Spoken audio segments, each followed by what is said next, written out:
Coming to you live from downtown Detroit. This is Benzinga's Pre-Market Prep with your host, Elconin. This is about time here, isn't it? And Dennis Dick. I bid a penny. I will buy the stocks for a penny.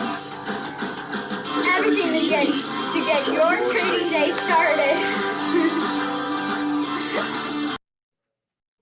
All right, that was a special intro we had on today's show. Welcome everyone to Pre-Market Prep. Spencer Israel, Joel Elconin, Dennis Dick. We'll get some insights to who that was in a minute here, but it's Analyst Week on Pre-Market Prep. It is the latest week of the year in terms of news, so we thought we'd get as many analysts as we could on the shows this week. Two are joining us this morning.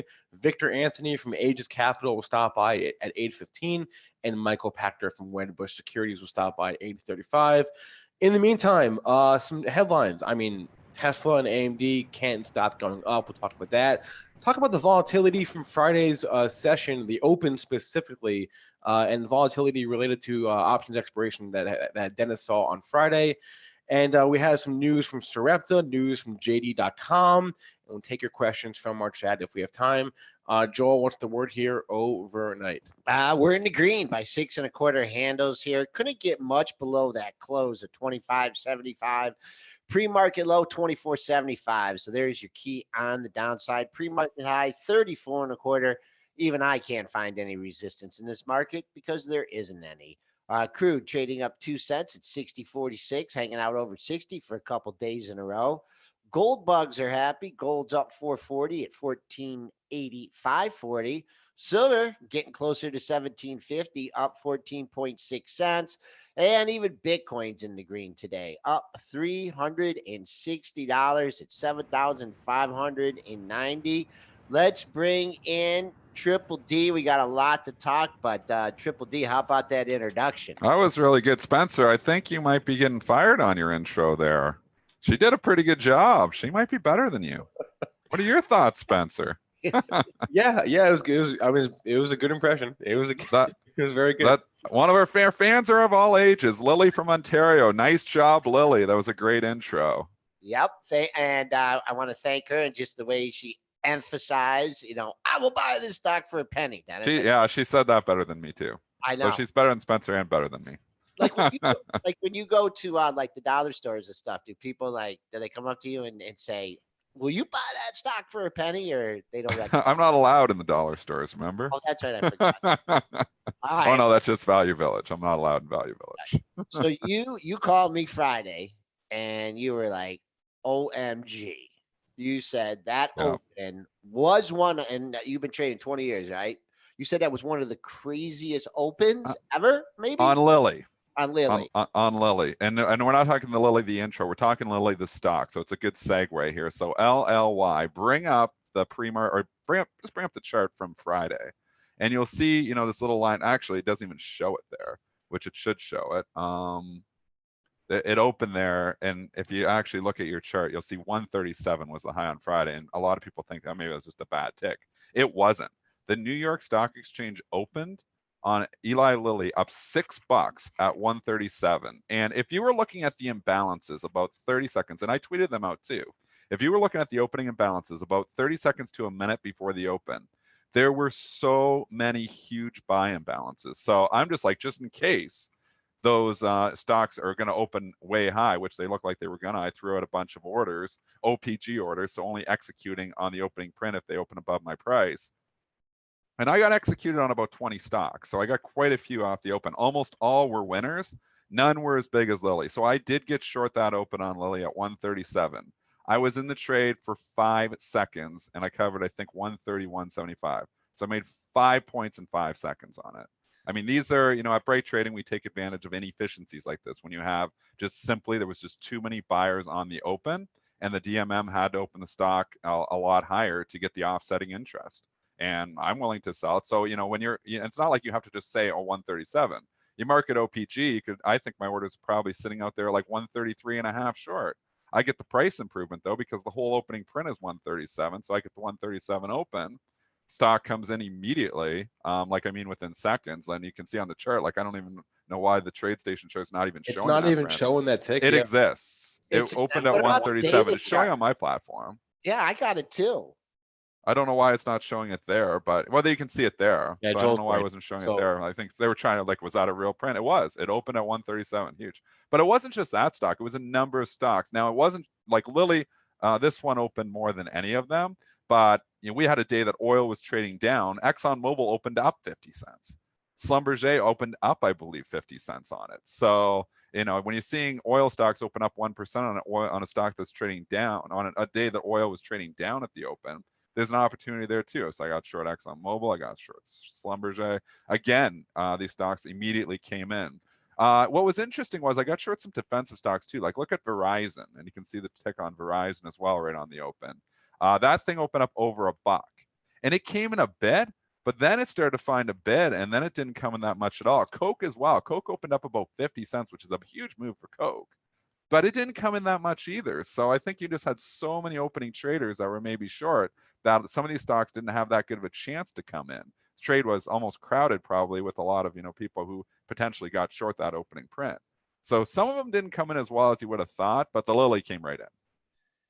So there's opportunities there. Was it really 5 seconds? Yeah, 5 seconds. I looked at it. So it was 5. I was in the trade 5 seconds. I made 5 points in 5 seconds on Eli Lilly. And it was no news on the stock. That was just an inefficient open. How did he open it up? You do not see this happen very often. If these opens do happen, it's often on a quadruple witch. So you might as well, be prepared for it just in case it does happen. And I was just looking at the imbalances. The imbalances were so big, Joel. The opening imbalances. We talk about this on the show, and obviously we're going to do some educational stuff and that we're talking about putting together, where we'll go and dive into details on this stuff. But we talk about it on the show, and the people who've been listening for a long time kind of understand. You have the opening imbalances that publish at 8 a.m. on the New York Stock Exchange, 9:28 on NASDAQ. What these imbalances do is it shows you what the opening interest is. So if a stock has 10,000 to buy, we talk about it all the time, it means there's 10,000 shares to buy more than sell relative to the close. Yep. Relative to the closing price. The Eli Lilly and some of the imbalances were so large, they actually do projected opening prices. Like if I bring them up right now and look, and today is a nothing burger day, there's nothing really happening. But if I bring up Eli Lilly right now, I have 95 shares to sell. So literally just under 100 shares with an opening projected price on New York right now of 132.20. So they're already projecting the opening. But I mean, this is going to change so much because there's going to be all these orders that come in. So you can't even look at projected openings until you're about 30 seconds before the open. But the projected openings on these stocks were so high that I was looking at a bunch of stocks, and the projected openings were like $4,294 a share on a whole pile of stocks. I've never seen them that big because I think it was the same price on multiple stocks. I didn't know there was a maximum price on a projected opening, and I think there is, because I don't know why there was so many. If somebody can verify that out there, let me know. But on NYSE, I wonder if there's a maximum price on a projected opening. I mean, we've never seen a stock open up that much, and they never will, because the offsetting interest will come in. But that just shows you how many people were trying to buy at the open. And Christian Fromhertz was saying, obviously we had the S&P roll. So, there was some SPX, there was some, obviously a big imbalance there as well. So there was just a lot of buying pressure at the open. We saw the S&P futures rally about 10 points the 2 to 3 minutes before the open as well, just because the stocks were going to open so high. Do you think that the sellers came in just because they saw, to have old buyers and then old sellers? Do you think people were just like, oh my God, new high by Lilly, by sell? Yeah, I think people are all over it immediately. If you go look at the opening tick, I think it probably opened there. I mean, I can just go bring it up quickly. I don't think if I showed my screen, but I'm not allowed to show my screen, compliance issues. I don't know if do you have the time and sales windows on your platform? Let me just see here if I can just go and see it. I never actually looked at what the time and sales were. So if we'll go from like 9 o'clock to I'm just going to quickly look just manually here. We'll go in like 9:35 or 9:40, so we know it could open a few minutes after. So I'm going back to Friday's trade, and I'm just looking. So it opened at, yeah.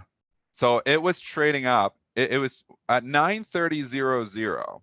It was trading at 132.5, but the New York Stock Exchange didn't get it open on time because there was so much buying interest. So you actually saw the pre-market, then they're starting to buy it up because people are realizing, oh, this is going to open way too high. So they buy it up to 132.96, 133.16. It actually traded up to like 133.5, up another buck ahead of that opening print because there's smart traders that are seeing this is going to open way high.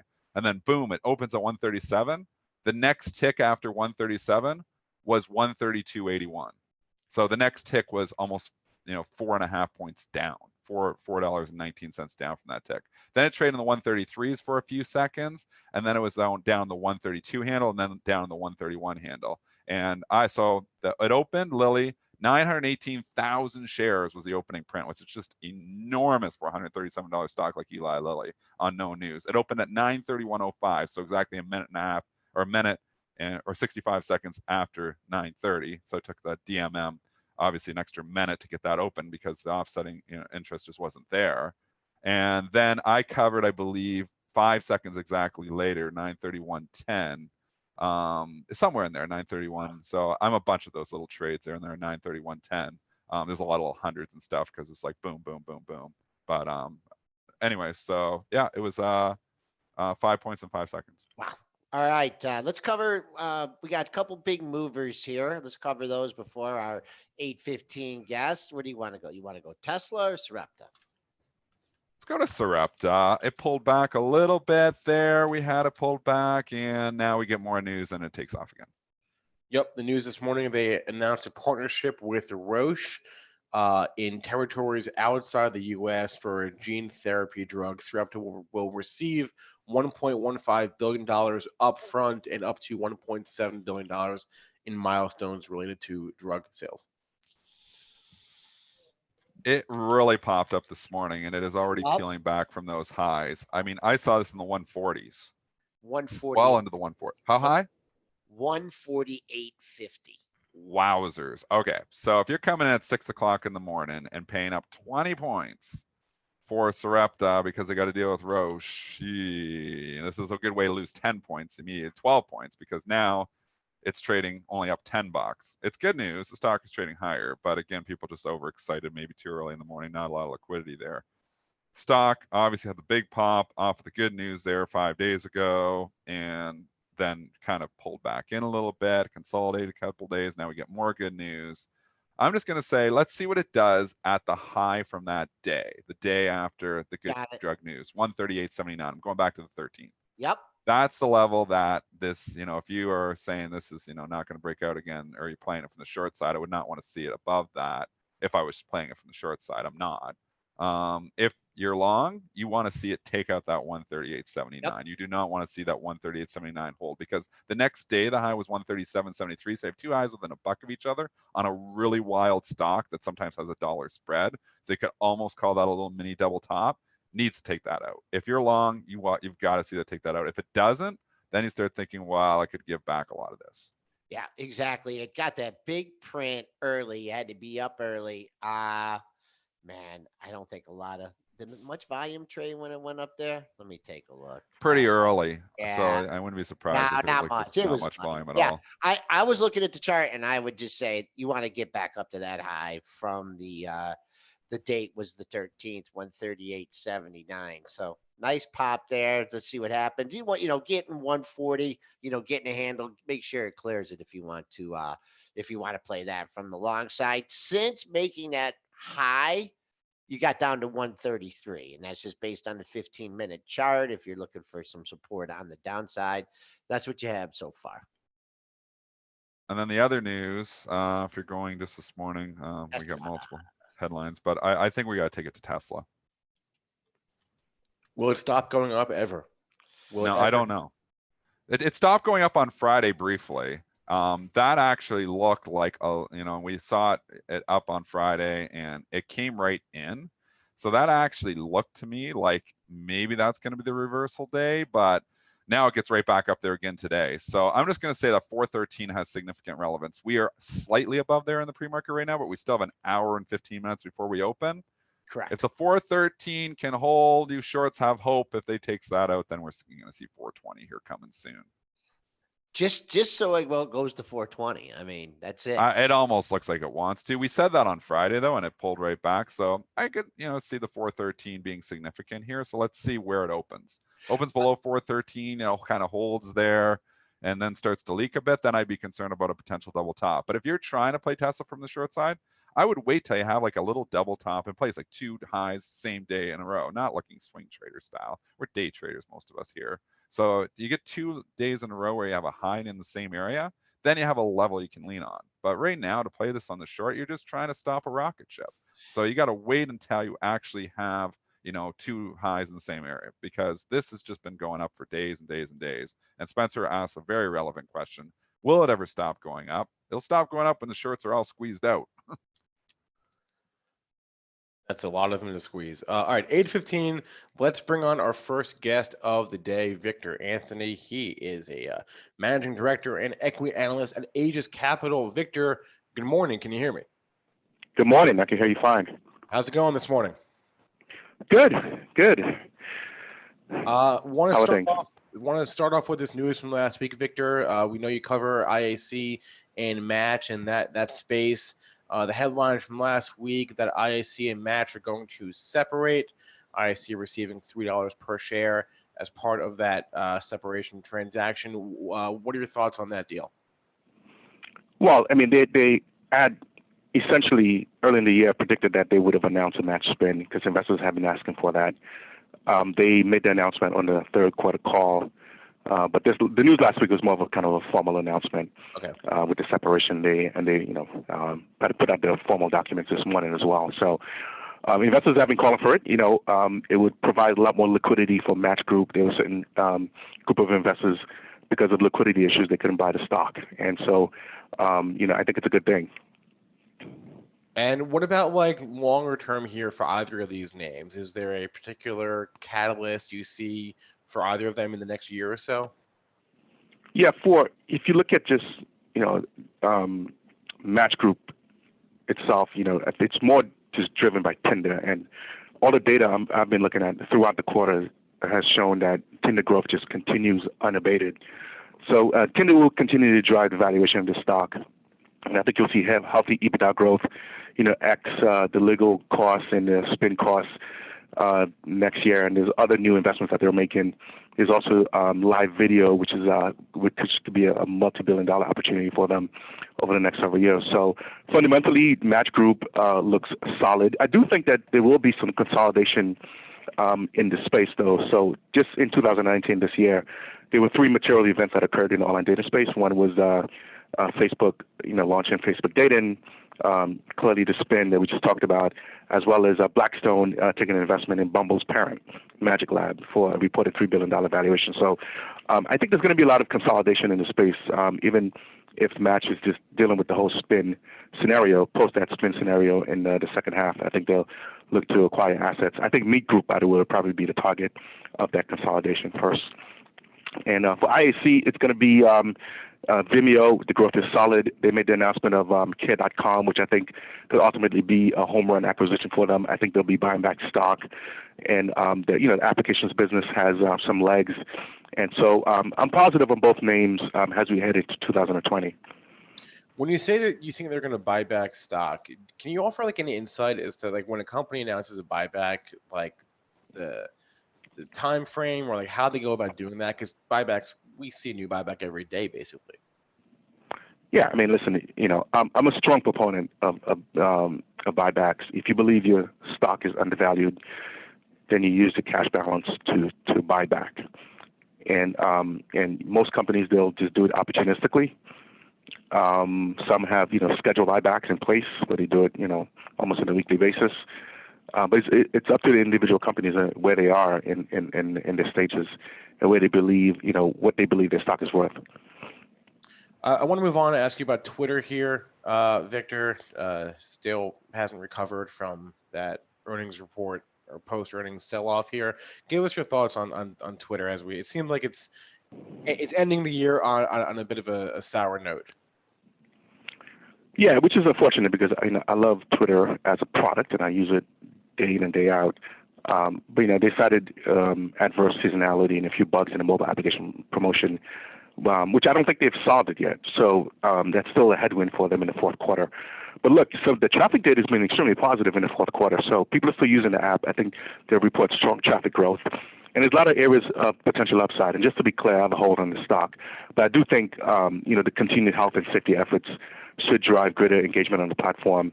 I think there's still runway for them to increase ad loads on the international properties. I think there's minimal exposure to direct response advertisers compared to Facebook, which I just view that as an opportunity for them to increase the advertiser base and then drive up pricing on the platform. And they should see a small benefit from.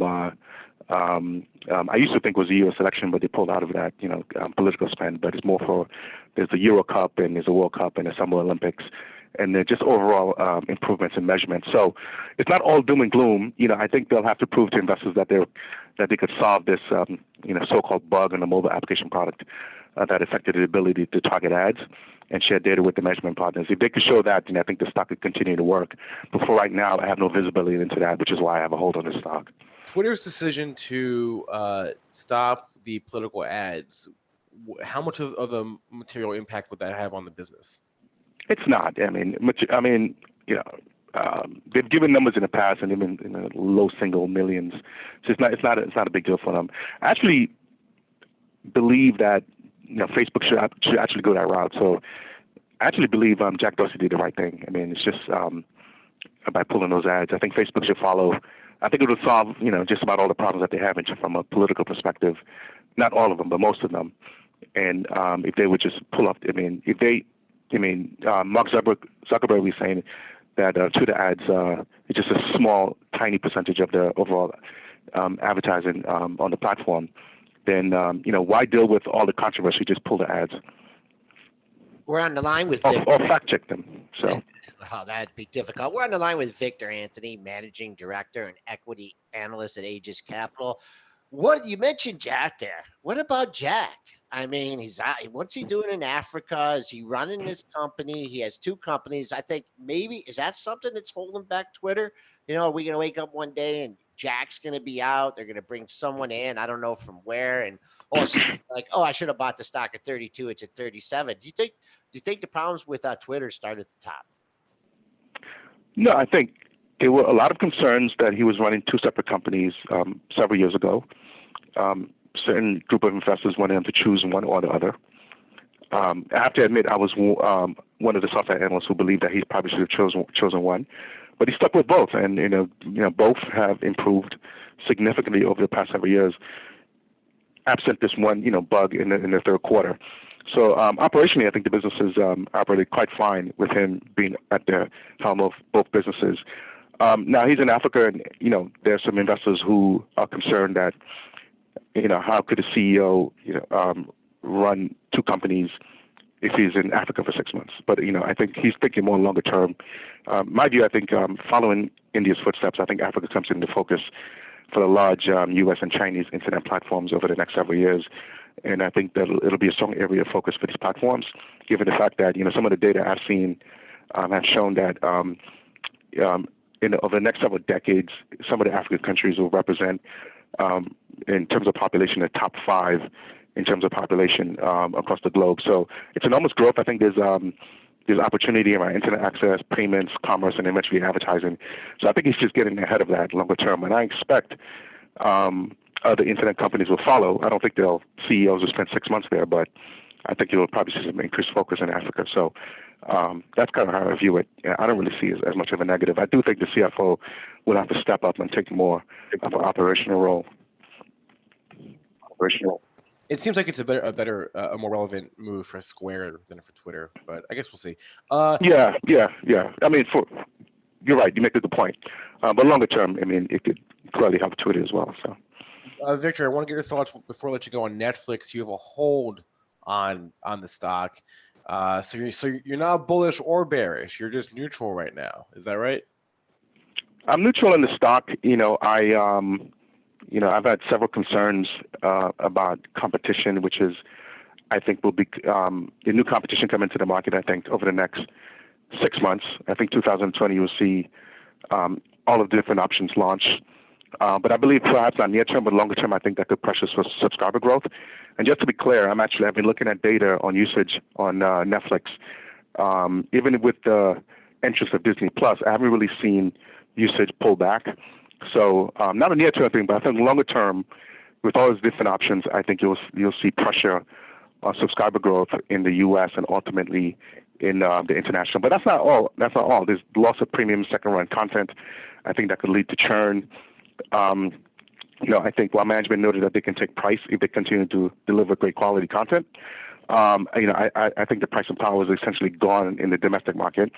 I think it's almost impossible for them to raise price significantly in the U.S. market. They could get away with it some of the international markets, but I think that could run its course. So pricing power in the model is starting to disappear. And it's clear, I think, now that to everyone that Netflix is a hit-driven business. And I think maybe it should be viewed as such from a valuation perspective, like other media companies. And so if you look at it that way, then the multiple that you use to value the stock comes down dramatically. And of course, the cash burn remains an issue and a concern for me. So those are the reasons why that I'm at a hold. What did you think of The Irishman? I liked it. I'm a big fan of all three stars. I grew up with those guys watching them. Yep. It was great. Great. It was a little bit too long for my taste, but yeah, I think it was a B. I was a little disappointed, but you were okay. Yeah, I give it a B. You give it a B? Okay, I may give it a B plus. Okay.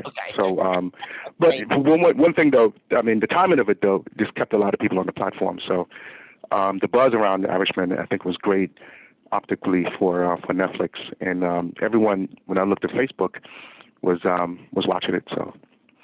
All right, Victor Anthony, Managing Director and Equity Analyst at Aegis Capital. Victor, have a great rest of your year. Happy holidays, and we'll talk to you again in the new year. Same here, guys. Take care. Enjoy the holidays. All right, thank you. All right, 8:26, 27 now, Joel. Yeah, we're just hanging out here near the highs of the session, 34.25. That's your pre-market high. We're just kind of quiet, up 675. I guess we got some China news too. Did we discuss that at the top of the show? Well, we talked Tesla about. Oh, you're referring to the tariffs. Yes. Yes. So China is removing tariffs starting next year. They're going to January 1st. Actually, they're reducing tariffs on more than 850 goods, including frozen pork and some tech components as well. So, and also we talked Tesla. We didn't talk the Tesla news this morning that they are getting a loan.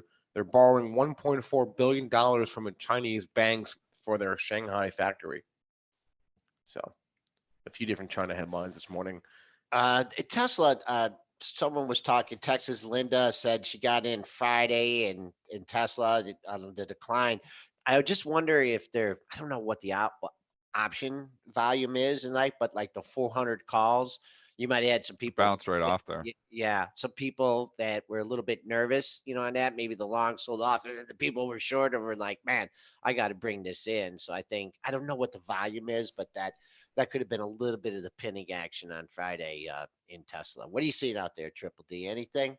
The only thing I'll say, you're seeing a nice rally in the S&Ps here, but we kind of saw on Friday, and if we just go back, sometimes history tends to repeat itself, where Friday we opened very strong. We talked about that opening, and a lot of that was to do, with some imbalances. And then we had a little pop in the afternoon as well. I'm just going back to Friday's trade, but overall, we kind of closed weak. Not that it was terribly weak, but there was some stocks that were, actually getting sold off at the end. A lot of this has to do with quad, witch, and options, institutions balance, obviously jockeying their stock positions against the options, which we talk about. But my one only concern is Friday's high on the SPY, go out there, 321.97. We're 321.80. We're going to open up right into Friday's high. So if you want to play from the short side, I'd say that's your lean. You're looking at, you're opening in yesterday's high. It's not a bad setup. Just trying to short the open and see, hey, maybe this is going to be another one of those instances where everybody's excited with the tariffs and we just turn around and sell off. So I'm not saying that's going to happen. I'm saying you have an out. So I'm neutral right now, and I'm obviously still long in my long-term portfolio. So I'm not saying there's a lot of weight in this. I'm just saying there's a setup here where we're opening into Friday's high. And if you wanted to try from the short side, you got yourself an out. You start taking out, the high from Friday on the SPY, then you cover. What are your thoughts there? You see what I'm looking at? Yeah, I see what you're looking at. And the only thing is that, well, first of all, the SPUs are above that above Friday's high, right? So, But the roll but messes with that the up. roll and the ex dividend. The ex dividend too. Yeah, that's why. That's it. And spinners happen in there too. So, you tack on what the dividend was on Yeah, but they that. don't do that. I know they They- don't. I know they don't. But I'm just looking at it from that perspective. So that we're trading the S&Ps above the high. But no, you're right. I mean, it's a lean, and these expirations mark turning points a lot of times in the market. Whether it's just a continuation of the trend, which has been, or the old turn. And right now, I mean, we're trading up. There could be a turn maybe within the next day or two, but right now, I mean, it's just so hard to It's find. hard to I'm not saying get bearish and I get short. I'm understand. saying for you Yeah. day traders out there, it's not a bad setup when you open into the previous day's high. I kind of trade those sometimes, and I might try from the short side just off the open. If it, we take out the highs, like you come in there, let's say you get short here at 321.79, and we open right around here. We take out the three, give yourself 10, 20 cents. Take out the 322, 322.10. Okay, well, we're making new highs. I'm going to cover. But sometimes you just see these instances where it turns, and a lot of times you see highs put in on option expiration days. Like on Lilly, when you saw that thing open up at 137, that's going to be a strong number for a long time now on Lilly. It's a ways away from there, but we really never even touched up to there. So there is just a major resistance point for you there now.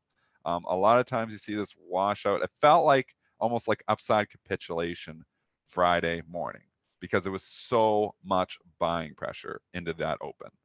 And that's why, sometimes you see these things turn on those days. We've seen in the past. Remember biotech like 5 years ago, Joel? I think it was 4 or 5 years ago when all the biotech stocks on that quad witch opened up like significantly. And that was the all-time high in the biotechs. So I'm not saying that's going to happen here. Scenario. I'm saying, there's a chance. There's a chance that not going to be the all-time high, but there's a chance you could peel off. You could peel off a bit from there, and maybe they get some people that bought that open on Friday, and now they get a shot to get back out of it here this morning. Maybe they're saying maybe it will lighten up a little bit, but seasonality is totally in your favor. I mean, here we are. We're coming into obviously we're coming into the Santa Claus rally from the Stock Traders Almanac, which is the first, when people get this wrong, but it's the last 5 days of the trading year and the first 2 days of January.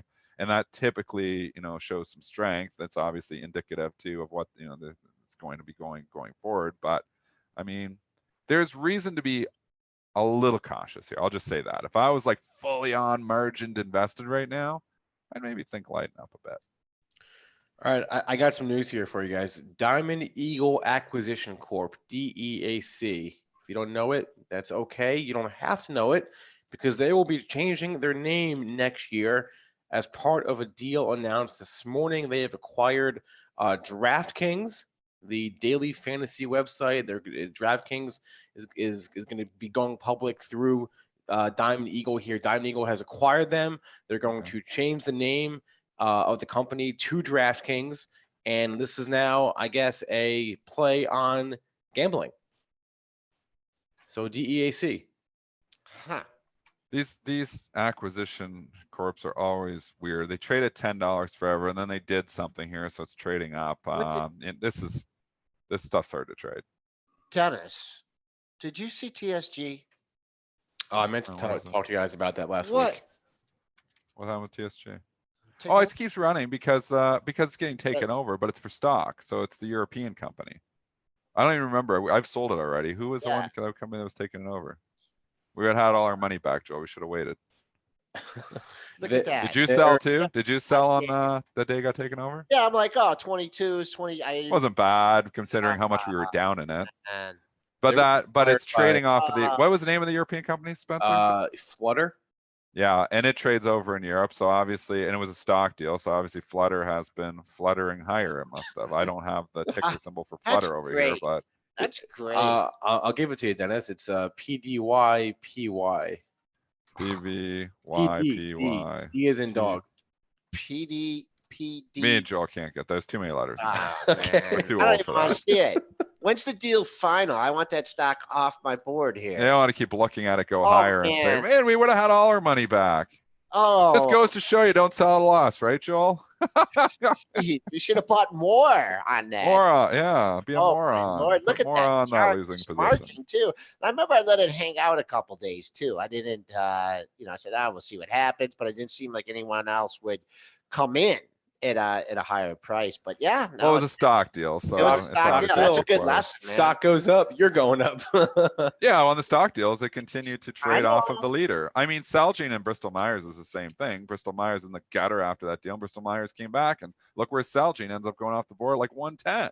Yeah. Because the stock of Bristol Myers was half of it was in stock, and you got one share of Bristol Myers. Bristol Myers climbs from $43 to $60. Extra 17 points on your Celgene takeout. All right, 8:35 here. Let's bring on our second guest of the day, Michael Pachter, Senior Equity Analyst at Wedbush Securities. Michael, good morning. Good morning, guys. I hope you're awake. I understand you flew in from Hawaii yesterday.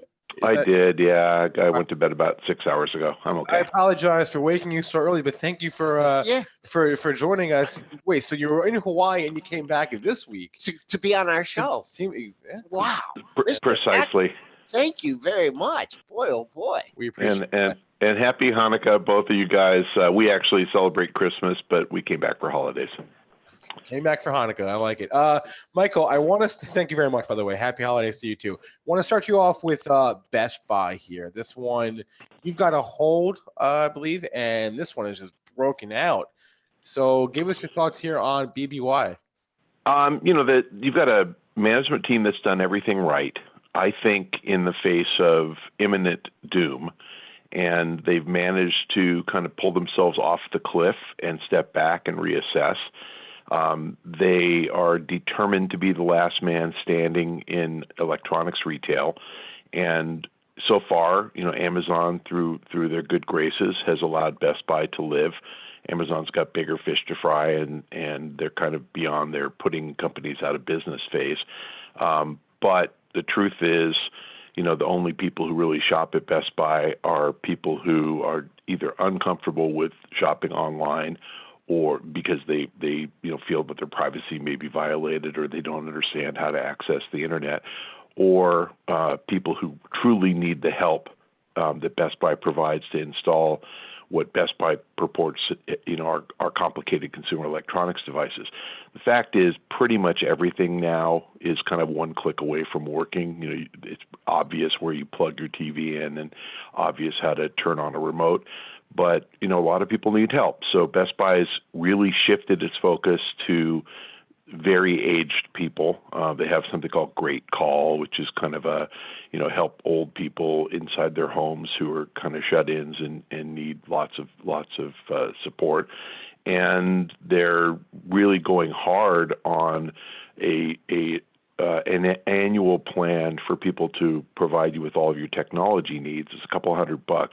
It's shocking to me. They have, over 1 million subscribers, but there are people who truly think it's worth $200 a year to have Best Buy come in and install televisions and, make sure when your Christmas lights go out that you push the GFI on your wall socket.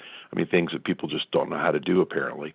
And they're thriving. We'll see how long that lasts. I think that older people are going to die out, and they're going to be replaced by younger people who grew up with all these electronics and know how to do everything themselves. And I frankly think Best Buy is on a slow march to extinction.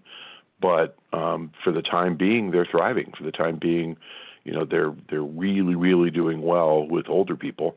I don't think anybody under 30 would even consider going into a Best Buy for the rest of their lives, but we'll see if that changes when they get old and infirm. I will say I went to Best Buy. I've been to Best Buy in the last 12 months. I think I was. Yeah, but you're still under 30. Yeah. Okay. So how do you approach the stock here? I mean, new all-time highs. Yeah, it's trading at a pretty close to a market multiple. I mean, it's trading at about a 13 or 14 multiple, and I think the street thinks that means it's declining, barely. And I think the street is probably right for the next year or so, and wrong if we ever get into a recession or we get into a price war where Walmart and Amazon start slugging it out for every last customer. I just don't think Best Buy's cost structure allows it to compete effectively with Amazon. And, ultimately, I think that people stop buying iPhone branded power cords and start buying Amazon Basics power cords. And I think Best Buy loses its impulse purchase, high margin accessory business, and they have to compete on low margin commodity televisions. And I don't think that's a winning formula. So long term, I don't like it at all. Near term, I think it's probably fairly valued. I don't see how it keeps going up. We should move on here. I want to ask about the gaming stocks, Michael. I don't know if you I don't know if you heard the news about DraftKings this morning, and if you have a comment on that. But you're a follower of the space, and so of all the stocks in your gaming coverage, who do you like the most? Who do you like the least? You guys said something about DraftKings. You said something about you used the word gambling, and I know a lot of people perceive that to be gambling, and I understand that regulators may look at it that way. The fact is that DraftKings exists because it's actually positioned as offering people the opportunity to practice their skills against others. Everybody has the ability to build their draft team, and you pay different prices for different players. But it's a skill-based game. You're not just betting on the Cowboys to lose or win, against the Eagles. Right. You're saying that my players are going to outperform your players, and you get to draft your team, to craft the lineup that you think is the best. So that is actually considered a game of skill in 47 of the 50 U.S. states. And, that's why I think it's got a chance of thriving. The problem is, that we don't really know how many people want to play that. We know there's something like 30 million people play, in NCAA basketball pools and fantasy sports. But we don't really know how many of those people are willing to wager their skills against other people's skills. And so these companies have tended to spend more than their revenues to attract new users. And you remember the Super Bowl ad blitz a few years ago between these guys and FanDuel. Yeah. I think they're going to probably find equilibrium and find a place where they can be pretty profitable.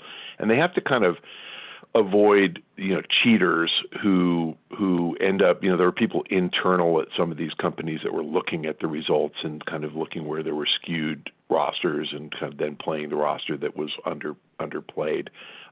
You've got to make sure that everybody's got an equal playing field. But I actually think they probably have a chance of making it. I think that it's an interesting business. I think people like to kind of throw a couple of bucks out there and see if they can beat their friends on who. It's exactly like fantasy sports, and I actually think they're probably going to end up being profitable and thriving. Yeah, it is fantasy sports. I meant gambling in the sense that it's the same kind of audience, maybe same addressable market than that would be. But you're right. It has been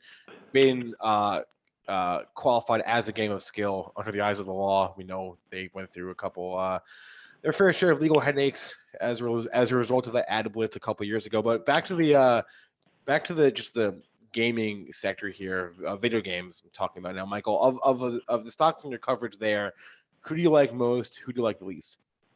They're on the edge of really thriving, all of them. So I think that people don't really quite understand the model that Google has offered with Stadia, and I think Google's not going to win. I think Google's just started something that others are going to emulate. But you're about to see a giant step up in distribution of games. And with Stadia, Google's offering you a subscription to play games without a console. And the importance there is without a console. So Google is eliminating the requirement that people who want to play games on their television have to purchase a, somewhere between $250 and $500 console. And that means that you can buy $250 to $500 more worth of software of games. Now, their model's terrible. It's $10 a month, and nobody's going to do it. But I think that Microsoft, Sony, and Amazon are going to compete, and they're probably going to offer a close to free service, maybe $30 to $50 a year just for the online multiplayer component. And I think that's going to work. I think you're going to end up with tens of millions of new players. And especially you're going to get an acceleration of the late adopters who buy consoles in year 5, 6, 7 are going to start streaming in years 2, 3, and 4. And so you're going to compress the normal console cycle into the first part of the 2020s. You're going to probably expand the market by 6 to 10x. And they're not going to buy 6 to 10 times as many games, but they're going to buy twice as many games. And I think all the publishers thrive. I think that they get very, very large increases in sales, literally probably 10% per year growth for the next 7 to 10 years, and super high margins. Those are going to come in at north of 50% contribution margin. So I like them all. But the standouts for me, I think Activision is probably better positioned than anybody to thrive because they own all their IP. I would say Nintendo is best positioned because they own all their own IP as well, but they don't tend to adopt technology quickly. They're just figuring out multiplayer gaming now, which is literally 15 years after it was invented. And, so it's hard to say that they're going to thrive. They've got the kind of business that lends itself to an Apple Arcade model where you pay $5 a month and you can play all the Nintendo games you want on your phone. They just have to figure out that that's a good deal. They haven't yet figured that out. Of the publishers, Activision, EA, Take-Two, Ubisoft are all going to do super well in the streaming war.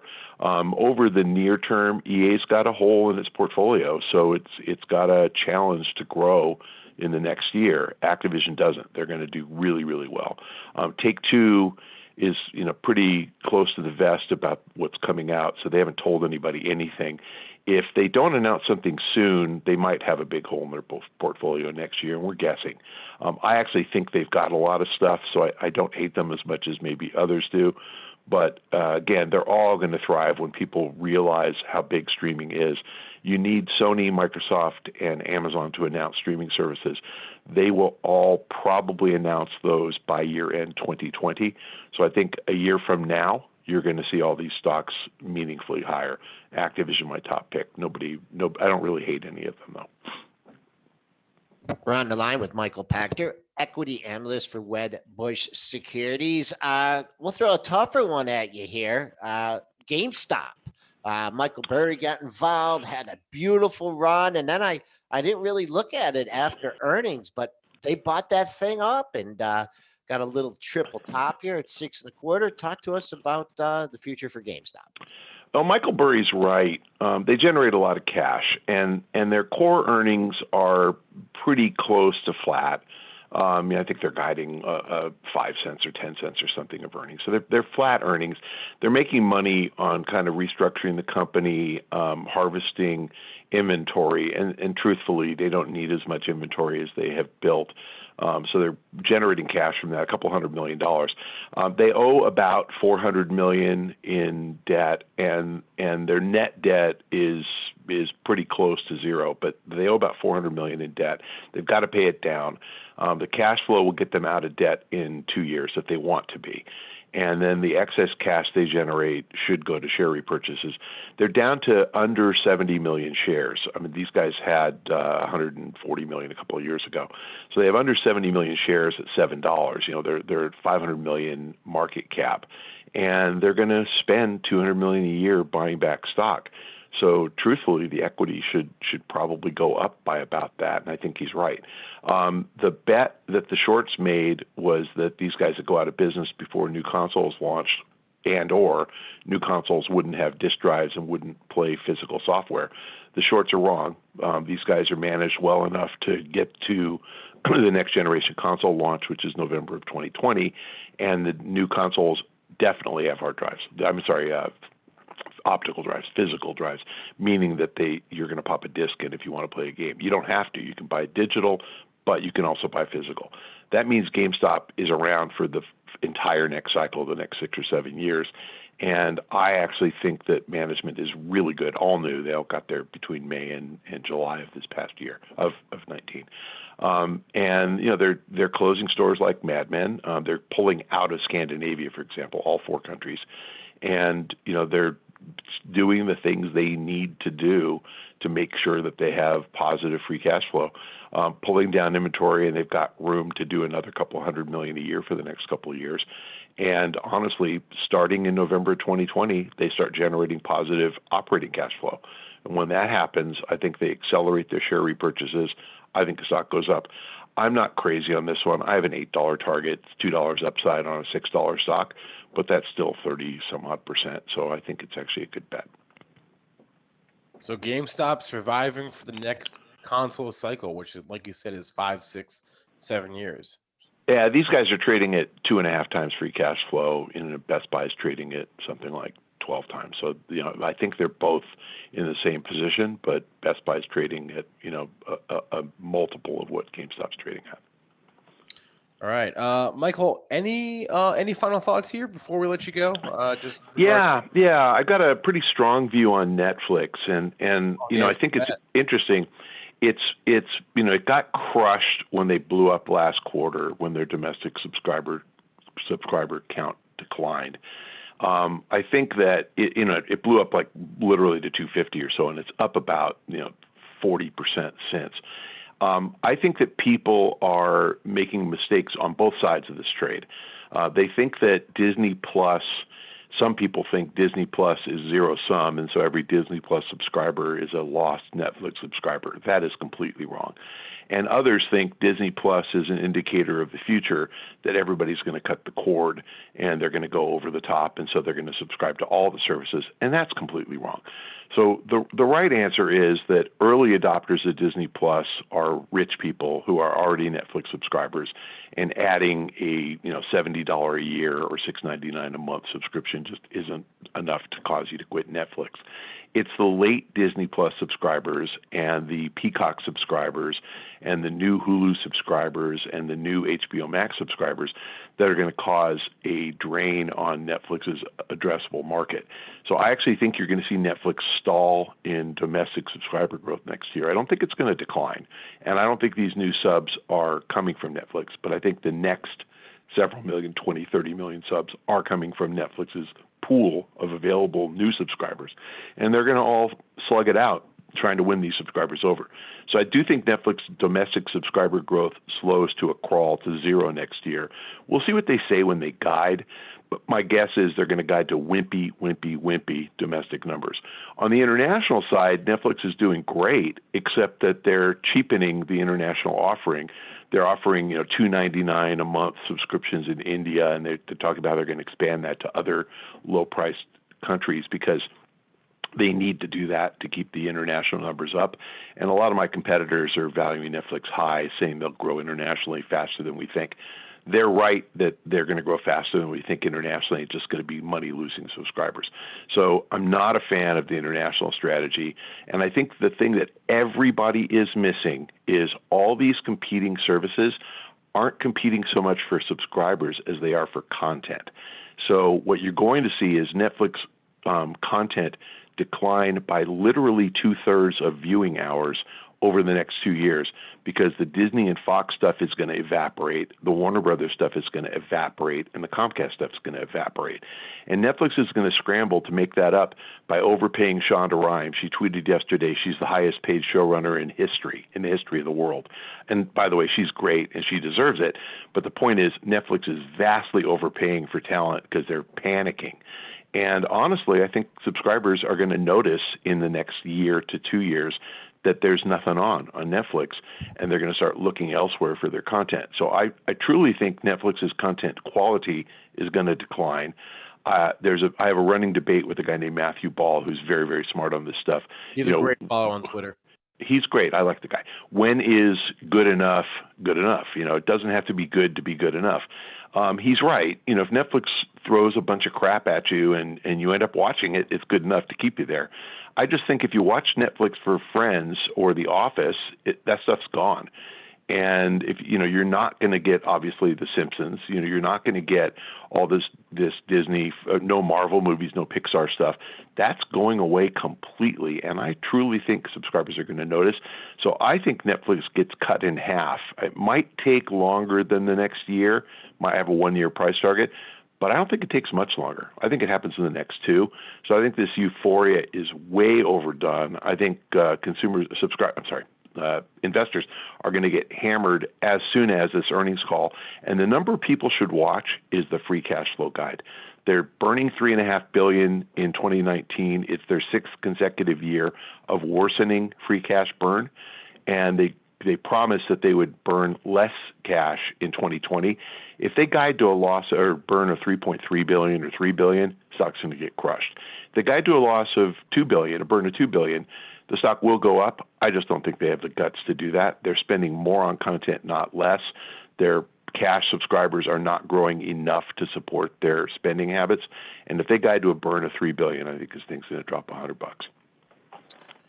Michael Pachter is an equity analyst at Wedbush Securities. You can't say he doesn't do his homework because he does his homework. Michael, thanks for coming out with us this morning. Merry Christmas, Happy Holidays, and we'll talk to you again in the new year. Thank you, guys. Bye-bye. All right. 8:55 now. Oh, I hear an echo. There we go. 8:55 now. Joel, where we at out there? Still hanging out, up 6 handles at 31.75. Very, very quiet pre-market session here. Not sure what the imbalances are looking at. Oh, a Boeing halt. Is that correct? Yes, Boeing is halted right now. You know what? I was going to talk that someone was talking in the chat about that stock. And what I was going to say was, okay, if you want to go long, you have an out, right? It takes out that low. But the other thing, then we talked about this last week, is when a stock gets to a level and it doesn't bust out of there. And Dennis, I know you talked about that day it made the low at the 320 was important. And what I said is like, well, let's go last 3 times we did this, 330, 335, 340. But someone has their foot on the gas. You've had 4 highs in a row, or 4 out of 5 at 335. So that was it. Now you're back under 330. It had the bad news. Support is support that's taken out. But I'd be really nervous if I was long this thing and it was halted. We don't know what the news here is yet. It's just halted news pending. So we are not sure what this news is. It's probably to do with the plane again, but obviously we don't know yet. So once we find that out, if we find that in the next 3 minutes, we'll let you know. Keep an eye on your Benzinga news feed though, because they will be breaking what this news is. Satellite back, right? I'm thinking this is not going to be good at all. I don't think it's going to be good either, but it's really bad. They got the satellite back, right? The runaway satellite? Yes, they got it back. I've had a bad run of luck here. And you know what else? Like just going back to the Friday, and just shows you how everything was opening higher. You had that bad news, from the launch there on Friday, and the buy and bounce was so big that Boeing opened up $1.50. Did you notice that? See, BA opened up on Friday morning. I get these third market prints. Like I have different. Yeah. It's so the New York Open. I got short the Boeing Open on Friday as well. It was another one, and it came in so quick. Like it was down 3 points from that opening price in probably 3 seconds. It came right in. I covered it a minute or two later. I think I made over 3 points on it very, very quickly. So 1% closed trade. on it slow. Something to sniff at. Yeah, obviously should have held it. No, and I'm not saying it from that perspective, but a strong day, strong market opens at the high, closes at the low. Yeah, I mean, that's not good. But well, let's hope it's by Apple said maybe some CEO. We don't know. We can't speculate, but Boeing is. We don't know what the news here is right now. We are still waiting. So I don't even think CNBC has mentioned that it's been halted here yet, but it is definitely halted the other here thing right is, now. we don't know how long this halt could last, like a half hour. I mean, they last sometimes a while. Yeah. We first got it. It's waiting for news. So when they halt, there's multiple reasons for halting. Sometimes you hit a circuit breaker as there's too much movement. You see those during the day. This is halted news pending. So company has informed there's news coming. Halt the stock. We're going to release some significant news here. And that is what we're waiting for. It was halted on Friday too, right? When they were deciphering that news on the satellite. I don't think so. I traded it. No, unless it was very early. No, it did not halt during the day. No one wanted to trade it, huh? Because I remember watching this in the pre-market, and there was just whatever. I was trading down in the pre-market because that's why I would have went short. So it traded down. It must have been trading down a couple of points. Like I'm trying to remember, my own thought process, but I wouldn't have been offering it short where it got short if it wasn't trading down in the pre-market. So I think it was trading down most of the pre-market, and then it opened higher because there was so many buyers. Even in Boeing, there was a buyer, and obviously came right in. So it was just a ridiculous amount of buying pressure off the open. That's still why I'm cautious to somewhat today as a day trader. I'm not buying this open here right now because, and this is just day trader talking, not investing. I have my day trader cap on. My day trader cap says that we could potentially, have a little double top in place. So I could trade that for a day or two. Maybe we open up near the high here and peel back. There's an opportunity here. That's all. That's just my day trader talking though. Day trader cap. Yep, and going into, I believe we have an abbreviated day tomorrow, correct? Good question. I usually we close at 1. Are we closing at 1 tomorrow, Spencer? Tomorrow's a half day. Yeah, but not on the last trading day of the year. So okay. Still waiting for the Boeing news. It doesn't look like we're gonna get to it. Anything else there you see? I would just say we just see mixed imbalances here if you want to look at them. GE always to sell, 270,000 shares to sell. It's been going on for years now. Unbelievable how consistent that is. Alibaba's got a buy imbalance. Alibaba's been a monster. I still own it in my long-term portfolio. 48,000 to buy in Baba here. Johnson Johnson, 71,000 to sell. Verizon, 51,000 to sell. I'm just jumping out, some of the bigger ones that are on my screen here. But they're nothing like Friday. You're not going to see these big moves, where there's craziness going on like it was Friday. Like on Friday, there was millions of shares to buy. I even tweeted some of them out, like 10 million to buy in this and 5 million to buy in this. And we're talking like 30,000 shares, 50,000 shares. So it's going to be a probably more of a nothing, not much happening here on the open today. And we're into holiday trade too, so it's going to be more quiet. But I'll tell you, there could be some fireworks in Boeing, so keep an eye on what that news is going to be. Yeah, I was kind of hoping it'd be out at 9 because typically I feel like they halt ahead and then they come out with a press release at 9. Still have not seen the press release. Had my eyes glued to the screen here. We're waiting. We're waiting. A lot of speculation. There's a lot of press releases that come out at 9. I'm just going through all the PR. It's amazing how many press releases come out at 9 o'clock. I'm scrolling through. There had to be 30. Like I'm just looking. You can even look at them on the Pro there. There's so many press releases that come out. Well, every half hour you get the 6. Yeah. Basically, every half hour from 6 a.m. to 9 or 9:30, I guess. There is just a barrage of PRs. And some people are speculating it's going to be the CEO that's out. That's what I'm seeing a lot on Twitter. Of speculation, nothing. Dougie Cass just said change at the top, question mark. They're speculating the CEO has been fired, which, we have been talking about, which would actually probably be good for the stock. Yeah, I was thinking that would. I would think the stock rallies significantly if the CEO is out. These are rumors here now, nothing confirmed. But Doug Cass is speculating, and Doug Cass is usually pretty good at guessing. He's speculating it might be changed at the top. We got other people saying same thing. This could be CEO fired. We have not seen any confirmation on this here yet.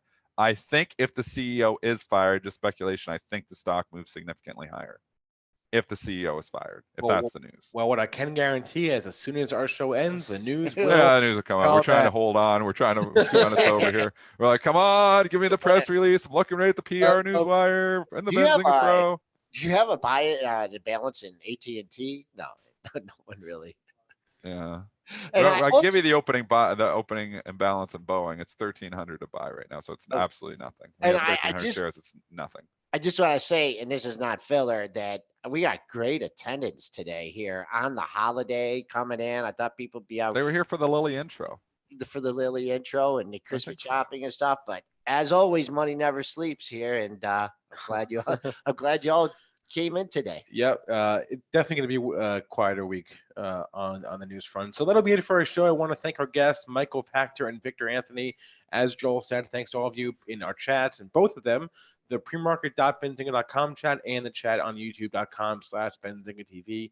Catch our podcast on any podcast platform or rewatch our show on Benzinga's YouTube channel. That is youtube.com/BenzingaTV.